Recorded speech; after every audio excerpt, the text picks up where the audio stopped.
وعلى آل سيدنا ومولانا محمد وبارك وسلم صلاة وسلام عليك وعلى آلك يا رسول الله صلاة وسلام عليك وعلى آلك يا نبي الله صلی اللہ تعالی علیہ وآلہ وسلم۔ حصول خیر و برکت کے لیے ایک بار اور بارگاہ نبی و آل نبی میں بآواز بلند ہدیے درود و سلام۔ اللہم صلی علی سیدنا و مولانا محمد وعلى آل سیدنا و مولانا محمد وبارک وسلم صلاة و سلام علیک وعلى آلک یا رسول اللہ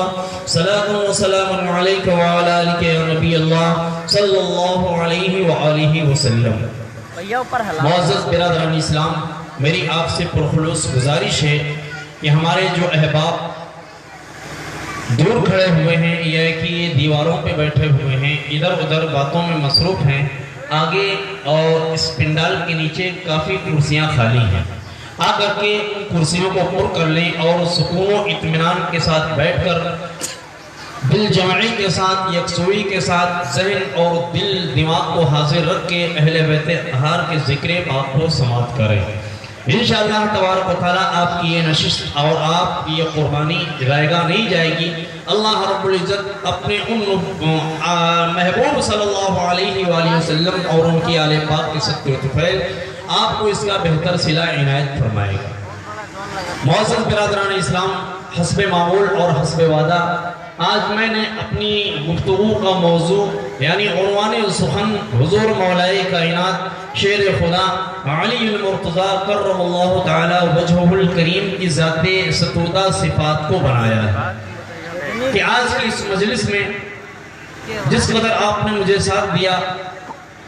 حد الامکان میں کوشش کروں گا کہ حضور مولا کائنات شیر خدا علی المرتضیٰ کرم اللہ تعالی وجہہ الکریم کے وہ فضائل اور مناقب آپ کے سامنے رکھے جائیں۔ بالخصوص آج کی یہ نشست قرآن مجید کی آیات کریمہ کی روشنی میں سے پہلے بھی میں نے عرض کیا تھا کہ امام احمد بن حنبل رحمہ اللہ فرماتے ہیں کہ جس قدر کثرت کے ساتھ کثیر تعداد میں قرآن مجید کی آیات کریمہ حضور مولا کائنات کی شان اقدس میں نازل ہوئی ہیں، کسی اور صحابی کی شان میں نازل نہیں ہوئی۔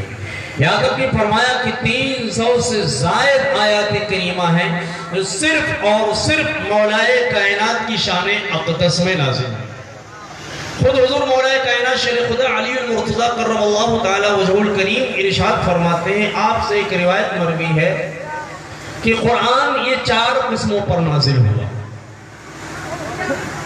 جن میں سے 4 قسموں میں سے یعنی قرآن کے 4 ربوع ہیں، 4 حصے کیے گئے اور چاروں حصے 4 قسم میں نازل کیے گئے، جن میں سے فرمایا ایک قرآن کا ایک حصہ صرف اور صرف میری مدح اور میری ستائش میں نازل ہوا،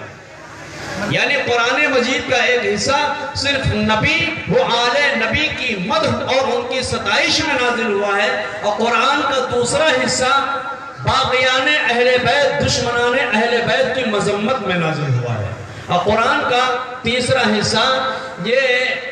قصص و امثال اور سیر کے متعلق نازل ہوا ہے، اور 1/4 حصہ قرآن کا یہ احکام کے تعلق سے نازل ہوا ہے۔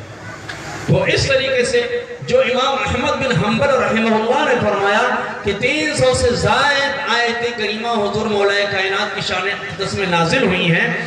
اس روایت کو اس روایت سے بھی تائید حاصل ہوتی ہے، حضور مولا کائنات کی اس روایت سے۔ حضور مولا کائنات شیر خدا علی المرتضیٰ کرم اللہ تعالی وجہہ الکریم کے مناقب کا باب اتنا وسیع ہے کہ مجھ جیسا کج فہم اور کم علم شخص اگر بیان کرنا چاہے تو سال کی 360 راتیں گزر سکتی ہیں، پر مولا کی شان میں قرآن کی جو آیات کریمہ نازل ہوئی ہیں ان آیات کریمہ کی کما تو تفسیر و توضیح نہیں کی جا سکتی۔ آپ کی فضیلتوں کا باب اتنا وسیع ہے،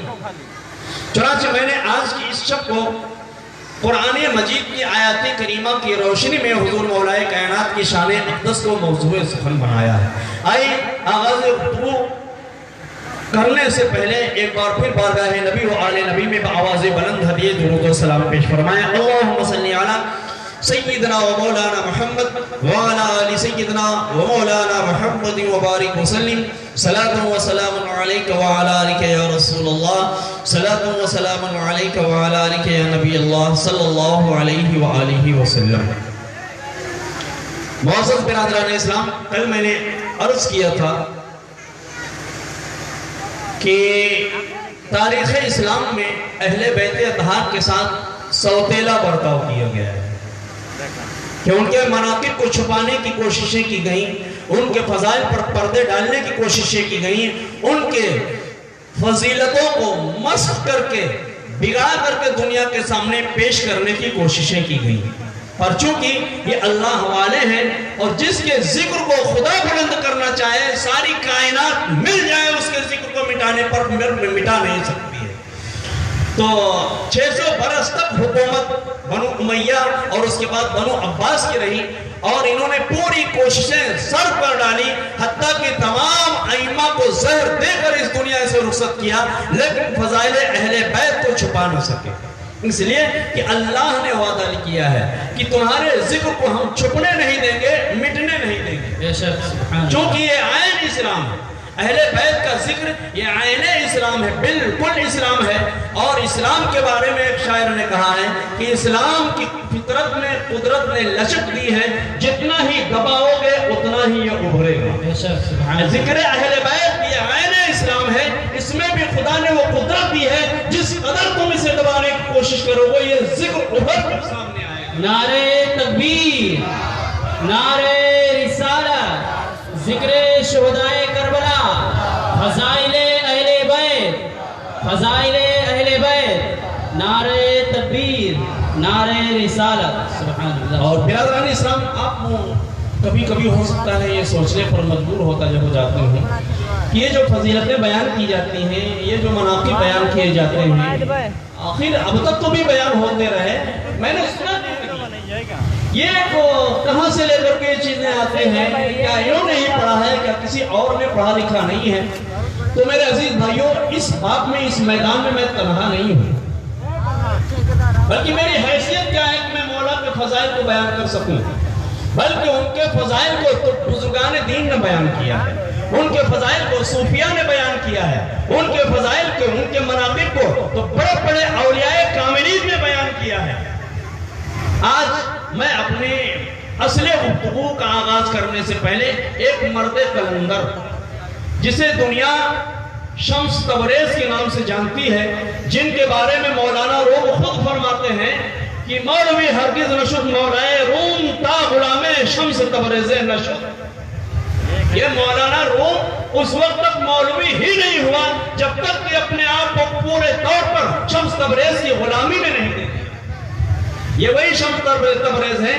کہ جن کے بارے میں مولویوں نے فتویٰ دے دیا تھا کہ شمس تبریز کا خون حلال ہو گیا ہے، چنانچہ ان کی چمڑی ادھیڑنے کا فتویٰ دے دیا، لوگ آئے ان کی کھال کھینچنے کے لیے، آپ نے اپنے ہاتھ سے اٹھا کر دے دیا۔ یہ وہی شمس تبریز ہے جو فنا فی اللہ تھے، فنا فی رسول اللہ تھے، فنا فی آل رسول تھے۔ انہوں نے حضور مولا کائنات کے مناقب کو بیان کیا ہے، انہوں نے حضور مولا کائنات کے فضائل کو بیان کیا ہے، اور ایسے ویسے نہیں۔ اگر انہوں نے جو اشعار کہے ہیں، شمس تبریز رحمہ اللہ نے جو اشعار کہے ہیں، اگر وہ شعر بیان کرتے آج بھی مولوی وہی فتوی ان کو دین سے خارج سمجھے گا۔ اس لیے کہ وجہ یہ ہے کہ اہل بیت کرام علیہ السلام کے فضائل کو ہم نے سنا ہی نہیں،